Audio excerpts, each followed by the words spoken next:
Discussion on the controversial topic of fracking continues across Ohio this evening. Today, a Supreme Court ruling is backing one Northeast Ohio energy company. But as 27 First News reporter Matt Horn explains, communities across the state didn't completely lose their fight either. That's right, Dave. Talk about a convoluted Ohio Supreme Court ruling. In the city of Monroe Falls, they essentially lost the case against Beck Energy on the rights to drill within the city limits. In a 4-3 vote, the justices voted to strike down the city's ordinances which regulate Ohio and gas development in this specific case.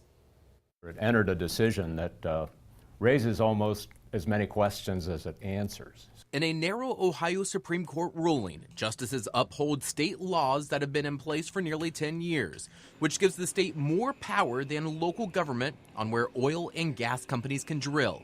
Attorney Alan Wenger says there are still a lot of unknowns with the ruling. Major question is the availability or application of zoning in a municipality to regulate oil and gas development. In Monroe Falls, Beck Energy has been drilling inside of the city limits.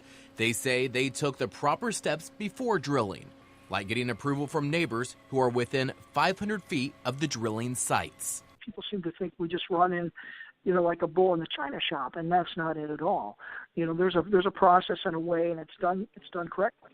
One of the justices, William O'Neill, who voted against Tuesday's ruling, says the oil and gas industry has gotten its way, and local control of drilling locations decisions has been unceremoniously taken away from the citizens of Ohio. Under this ruling, a drilling permit could be granted in exquisite residential neighborhoods. Local zoning dating back to 1920 be damned.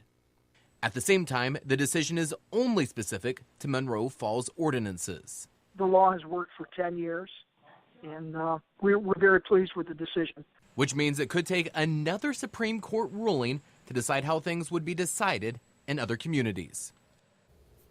Today's ruling in Ohio goes against the trend here over the last couple of years in both New York and Pennsylvania. Both of those states have sided with local governments' zoning ordinances. Lauren?